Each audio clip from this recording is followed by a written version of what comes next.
La crítica situación de los aliados antes del ataque. En el desesperado invierno final de la Segunda Guerra Mundial, se suponía que el conflicto estaba llegando a su fin. La maquinaria de guerra alemana estaba maltrecha y en retirada en todos los frentes. Pero Adolf Hitler tenía una última apuesta insensata que hacer, una tremenda ofensiva sorpresa a través del helado bosque de las Ardenas, con el objetivo de quebrar las líneas aliadas y forzar una paz negociada. Esto se conocería como la Batalla de las Ardenas, una lucha definida por las brutales condiciones invernales y una increíble heroicidad. Pero, oculta dentro de esta lucha épica, hay otra historia. La historia de una pieza de tecnología ultrasecreta. Un proyectil de artillería tan avanzado que nunca se había usado en un campo de batalla antes. Y es la historia de un coronel estadounidense que, enfrentándose a la aniquilación, desobedecería órdenes directas para desatar esta arma, cambiando no solo el curso de la batalla, sino la propia naturaleza de la guerra. El 16 de diciembre de 1944, Hitler desató su última apuesta. Los soldados estadounidenses en las Ardenas estaban superados en armamento y en número, y fueron tomados completamente por sorpresa. La tierra tembló bajo el peso de cientos de tanques Panzer. Pero, en un sector crítico del frente, un coronel estadounidense estaba a punto de tomar una decisión que resonaría en la historia. Estaba a punto de desobedecer una orden directa de los más altos niveles del mando y desatar un arma tan secreta que los alemanes no sabrían que los había golpeado. Para los soldados que habían sobrevivido años de guerra cavando trincheras, sus hoyos de zorro estaban a punto de convertirse en sus tumbas. Esta es la historia del proyectil inteligente que quebró al último ejército de Hitler y cambió la guerra para siempre. El inicio de la batalla, la ofensiva sorpresa alemana. A finales de 1944, los aliados estaban seguros de que el final estaba cerca. Tras el desembarco de Normandía y la ruptura del frente, sus ejércitos habían llegado hasta la frontera alemana. Las líneas del frente se habían establecido a lo largo de una tranquila región boscosa llamada las Ardenas. Este sector se consideraba tan inadecuado para un ataque importante que se usaba como área de descanso para las tropas estadounidenses exhaustas y como campo de entrenamiento para las nuevas. Esa era exactamente la debilidad que Hitler planeaba explotar. Reunió los últimos de sus recursos, más de 200.000 soldados y cerca de 1.000 tanques, para un ataque sorpresa masivo con el nombre en clave Operación Guardia en el Rin. El plan era audaz: aplastar las delgadas líneas estadounidenses, correr hacia el río Mosa y luego tomar el puerto crítico de Amberes. Capturar Amberes cortaría las líneas de suministro de casi un tercio de las fuerzas aliadas, atrapándolas en la mente de Hitler, forzando una rendición.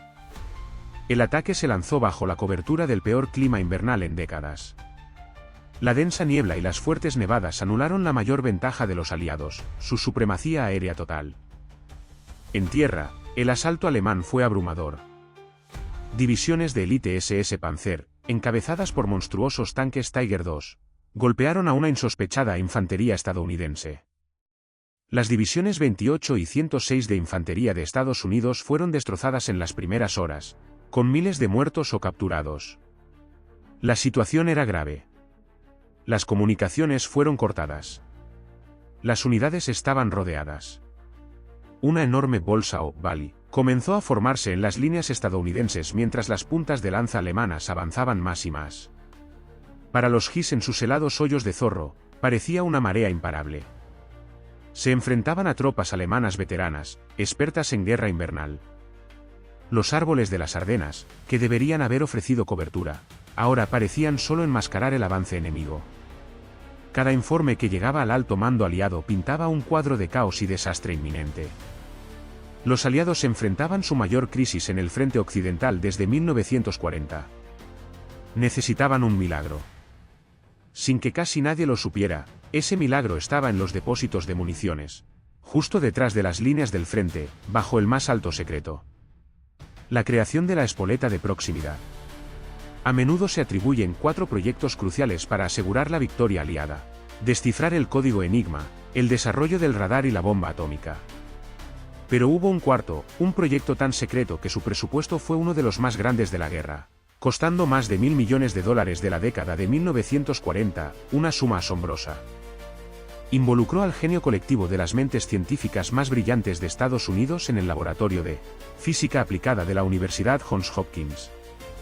Se llamaba espoleta VT, por variable Time, un nombre deliberadamente vago para ocultar su verdadero propósito. Hoy la conocemos como la espoleta de proximidad. El concepto era simple, pero su ejecución fue una hazaña de ingeniería.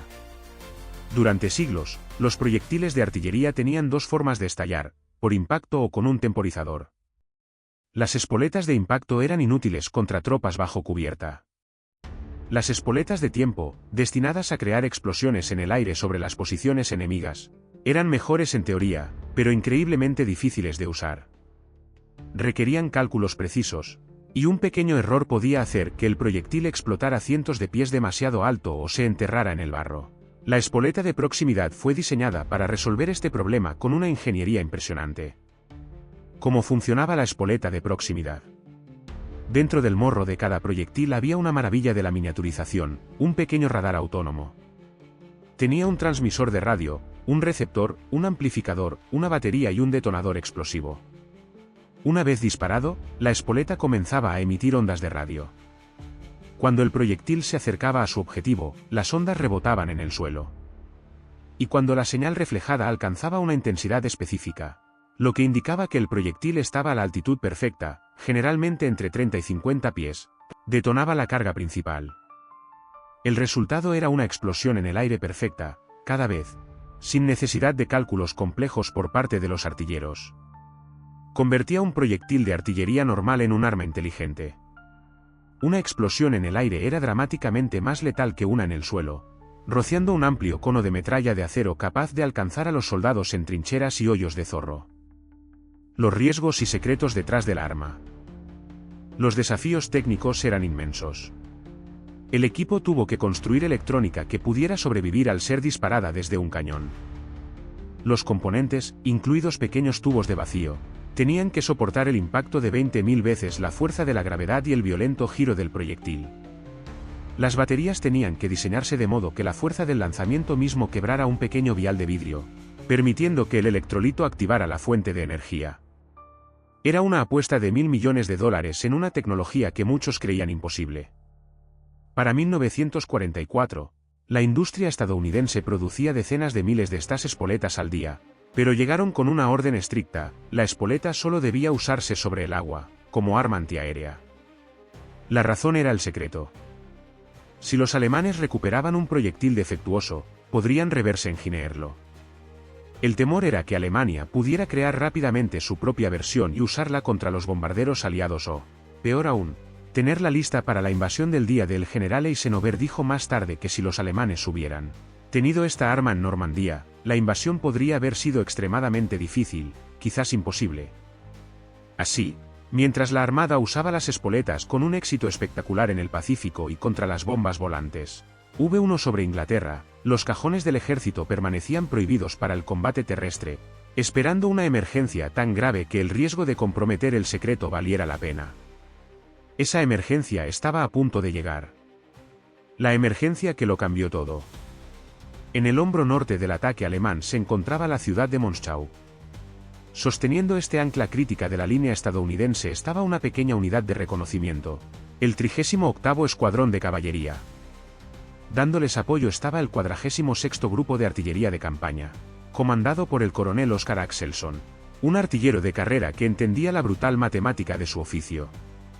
También entendía las órdenes que había recibido sobre los nuevos proyectiles con la espoleta divertida, con nombre en clave POSIT. Las restricciones eran absolutas: no usarlos a menos que fuera autorizado por el mando supremo. El coronel que desobedeció las órdenes. En la mañana del 16 de diciembre, el mundo de Axelson estalló. La 326ª División de Granaderos Populares alemana se estrelló contra las delgadas líneas de la caballería. Las llamadas de apoyo de fuego se volvieron desesperadas. Los alemanes avanzaban en grandes números, usando la niebla a su favor. Los artilleros de Axelson disparaban proyectiles convencionales, pero los bien entrenados alemanes simplemente se tiraban al suelo, esperaban a que pasara el bombardeo y luego se levantaban y continuaban su implacable avance. Axelson enfrentaba una elección imposible. Su posición estaba a punto de ser sobrepasada y los hombres en la línea del frente enfrentaban la aniquilación. Seguir sus órdenes significaba aceptar una derrota catastrófica. Desobedecer esas órdenes significaba arriesgarse a una corte marcial y entregar el secreto militar más importante de Estados Unidos al enemigo. Mientras los informes se volvían más frenéticos, Axelson tomó su decisión. Juzgó que la crisis inmediata, el colapso de su sector, pesaba más que la posible compromisión de la Espoleta. Cogió el teléfono de campaña y dio la orden. Iba en contra de todo lo que le habían dicho, una violación directa de una directiva del Cuartel General Supremo Aliado. Ordenó a sus equipos de artillería que cargaran los proyectiles POCIT. Estaba apostando su carrera y un secreto de $1.000 millones en la creencia de que esta arma podía detener el asalto alemán en seco. Los hombres de la 326ª División de Granaderos Populares, confiados en su ataque, estaban a punto de adentrarse en una tormenta de acero diferente a cualquier cosa que hubieran experimentado. El efecto devastador del nuevo arma. Las primeras salvas de proyectiles con espoleta de proximidad fueron supersónicas, trazando arcos invisiblemente en el aire nevado. Para la infantería alemana que avanzaba, no hubo silbido de advertencia, solo la grieta cataclísmica de explosiones directamente sobre sus cabezas. El efecto fue apocalíptico. En lugar de golpear el suelo, los proyectiles detonaban a unos 30 a 50 pies en el aire, lloviendo miles de fragmentos de acero letales hacia abajo. Los soldados alemanes veteranos, condicionados a tirarse al suelo para sobrevivir a la artillería, encontraron que sus instintos se habían convertido en una sentencia de muerte. La cobertura ahora era inútil. La metralla los destrozaba desde arriba, penetrando en los hoyos de zorro y las trincheras poco profundas con facilidad. El aire mismo se había vuelto en su contra. El ataque simplemente se evaporó. Las formaciones que habían avanzado con disciplina fueron destrozadas en segundos. Los supervivientes fueron presa de un terror que nunca habían conocido. Habían enfrentado artillería durante años, pero esto era algo que parecía casi sobrenatural. No había forma de defenderse. El asalto alemán sobre Monschau colapsó. El impacto psicológico fue profundo. Los prisioneros alemanes hablaban de una nueva y horrible arma aliada, incapaces de entender cómo los estadounidenses lograban esas explosiones aéreas perfectas en una ventisca. Las consecuencias de la decisión del coronel. La apuesta de Axelson había dado frutos espectaculares. Aunque su decisión causó una crisis en el alto mando, los resultados eran imposibles de refutar. El 21 de diciembre, el general Eisenhower levantó oficialmente la prohibición. Se abrieron las compuertas. 200,000 proyectiles con espoleta de proximidad fueron enviados urgentemente a unidades de artillería por todo las Ardenas. La historia de Monschau se repitió por todo el frente.